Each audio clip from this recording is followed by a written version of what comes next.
Prep Test 67, game number 3, question 13 asks us, if H is the only type assigned to aisle 1, which of the following could be true?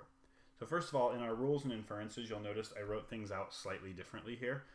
For instance, this first rule, instead of writing it as RF or RM, I wrote it as a conditional rule here. I said if you have R, you must have F or M.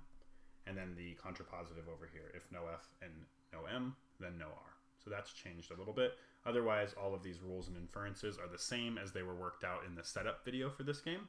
And now let's go ahead and bring up a master diagram that we can plug our new information into. So here was our master.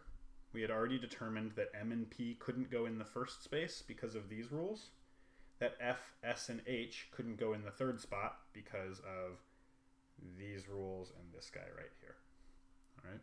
So if H is the only type in aisle 1, we're going to put an H in right there. What that means is that S could go here and it cannot go here. So it must go right there.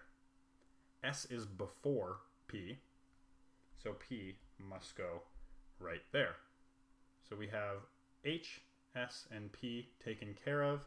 We have R, F, and M left. Notice we only have 2 and 3 as an option, and F cannot go in 3. So F must go in 2. R and M can then float. Actually, they can't float, I'm sorry. M must come after F, so M must go over here, and R can float. R is the only one that can float, and it's because it has to be with F or M, and we have at least F or M in either of these two scenarios.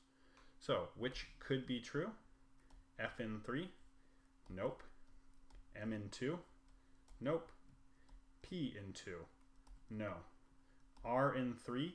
It could be true. Yes, remember we said R is a floater. And S in 3, not a possibility. D is the answer we're looking for.